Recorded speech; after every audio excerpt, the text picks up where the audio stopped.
Belle édition d'information, madame, monsieur, soyez les bienvenus à voir dans cette édition.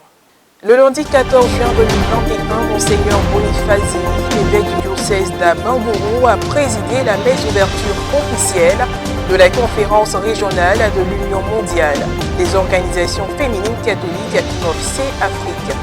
C'était à la paroisse Notre-Dame du Perpétuel Secours de Treichville, en présence du révérend père Norbert Éric Abécan, fondateur de l'Association des femmes de l'Église catholique de Côte d'Ivoire, des aumôniers nationaux et des délégations de femmes venues de plusieurs pays africains.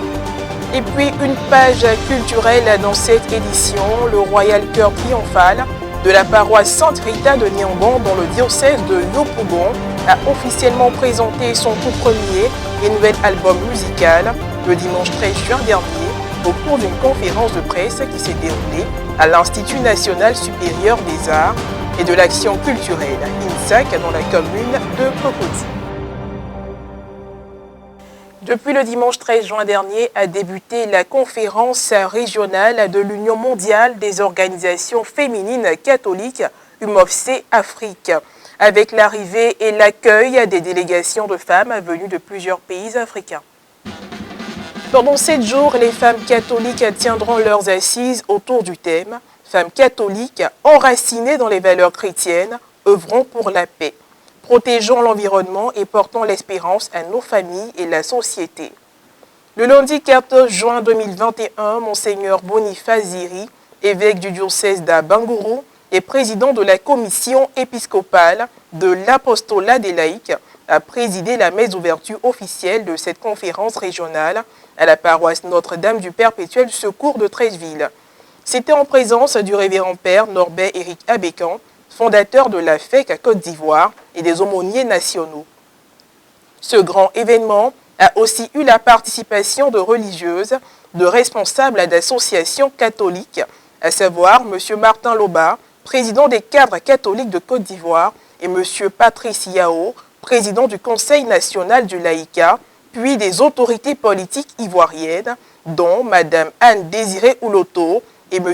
Claude Paulin Dao, respectivement ministre de la fonction publique et des sports. Le message de l'homélie donné tout d'abord en anglais, puis en français, indique que la parole de Dieu nous engage tous à être des artisans de paix. Il met également l'accent sur l'importance de l'amour et du pardon. La parole de Dieu nous engage tous aujourd'hui à être donc des artisans de paix et de non-violence avec la grâce du Saint-Esprit dans nos familles et dans nos sociétés. Et c'est Jésus lui-même qui nous le dit clairement. Et je cite, « Vous avez appris qu'il a été dit œil pour œil et dent pour dent.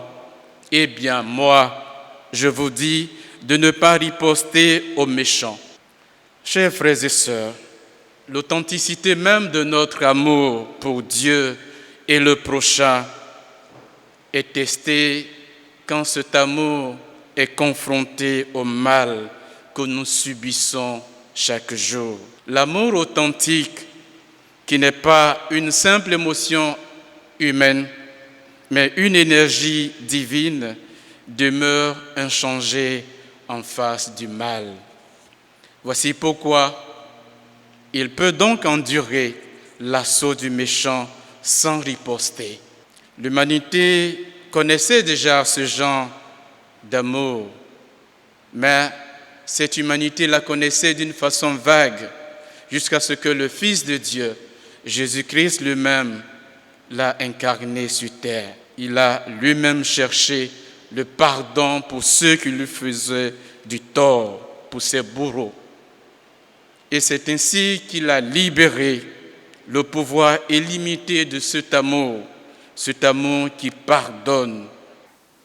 Au cours des rites de fin, tous les aumôniers nationaux des associations féminines ont été présentés. Le père Emmanuel Zamsoré, curé de la paroisse haute, n'a pas manqué d'adresser des remerciements.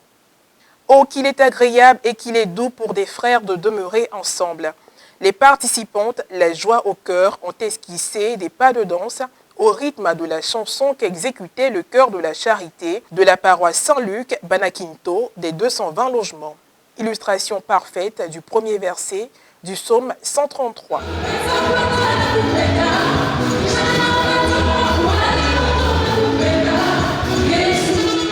je bénis Dieu. En créant la FEC, il y a de cela plus de 20 ans à Saint-Jean-de-Cocody, je ne pensais pas que cette petite graine qu'on a plantée allait devenir un gros arbre. Aujourd'hui, la FEC est devenue un gros arbre dans la mesure où la FEC entre dans l'Union mondiale, l'organisation féminine. Et c'est à ce titre-là que la FEC accueille ici en Côte d'Ivoire leurs sœurs venues de différents pays de l'Afrique de l'Ouest pour essayer de réfléchir sur un thème très important. Je vais lire ça pour ne pas me tromper. Ce thème est tellement important. Femmes catholiques enracinées dans les valeurs chrétiennes, œuvrons pour la paix, protégeons l'environnement et portons l'espérance à nos familles et la société. Ce qu'on voit aujourd'hui, notre société va mal. L'Afrique va mal, la Côte d'Ivoire, le monde va mal. Alors, il faudrait que la femme prenne conscience d'une chose, elle est porteuse de vie. Et quand il y a la guerre, il n'y a pas la vie, au contraire, il y a la mort. Quand il y a les séparations, il n'y a pas de vie. Quand il y a les divorces, il n'y a pas de vie. Il nous faut des femmes qui prennent conscience de cela. Et puis pour terminer, dans l'après-midi du dimanche 13 juin dernier, le groupe artistico-spirituel Le Royal Chœur Triomphal de la paroisse Sainte-Rita de Niangon, dans le diocèse de Yopougon, a donné une conférence de presse au cours de laquelle il a officiellement présenté son tout premier et nouvel album. La cérémonie s'est déroulée à l'Institut national supérieur des arts et des actions et de l'action culturelle à INSAC dans la commune de Cocody. Reportage Frédéric Monnet, Morel-Poti. La salle Biti Moreau de l'Institut national supérieur des arts et de l'action culturelle INSAC, qui a abrité la cérémonie de présentation officielle de la toute première œuvre de l'esprit du groupe artistico-spirituel Le Royal Chœur Triomphal de la paroisse de Sainte-Rita de Niangon dans le diocèse de Yopougon. Il s'agit d'un nouvel album musical. Pour l'occasion, Monsieur Tanoé Saint-Éloi, maître de chœur, auteur, compositeur et concepteur du Royal Chœur Triomphal, était face aux hommes de médias.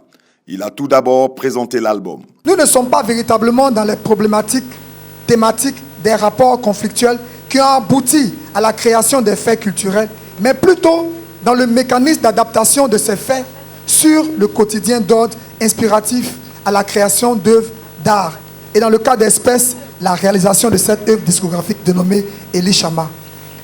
Il s'est par la suite prêté aux questions des journalistes présents, ce qui a permis d'en savoir plus sur la création de ce groupe artistico-spirituel et culturel mixte. Ce qui est intéressant de savoir, c'est plutôt quelqu'un qui nous a contactés depuis le Sénégal, qui nous a demandé est-ce que je pouvais faire un album à distance à partir de WhatsApp. Lui, il chantait les chansons, il me l'apportait, et moi je téléchargeais à partir de WhatsApp et puis je les arrangeais. J'ai dit, c'est possible. Et donc c'est ce que je fais, et je réunis des choristes qui sont là par derrière, et on a réalisé l'album de ce monsieur depuis le Sénégal. Et c'est après là, quand l'album est sorti, les choristes m'ont dit, mais maître, si on a réussi à faire une œuvre pour quelqu'un à distance, nous sommes là, nous sommes avec toi depuis 92, alors plus tard nous chantons de façon gratuite sur la paroisse. Aujourd'hui, on a fait un album payant qui fait ravage au Sénégal.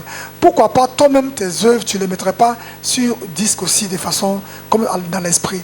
J'ai dit, c'est pas mauvais. Et c'est ainsi que de cette situation est née la naissance du Royal Chœur Triomphal. La présentation de l'album de 9 titres plus un remix est une œuvre discographique de variété avec des sensibilités avérées et prononcées d'approches musicalisées qui rythment notre quotidien aussi bien lointain que proche. Belle cérémonie qui permettra à la troupe Royal Chœur Triomphal de prendre désormais un nouvel envol. La paix, la paix, la paix. C'est Dieu qui nous invite à reconstruire notre Côte d'Ivoire. Et voilà, c'est la fin de cette édition de formation. Merci pour votre aimable attention. Que Dieu nous garde.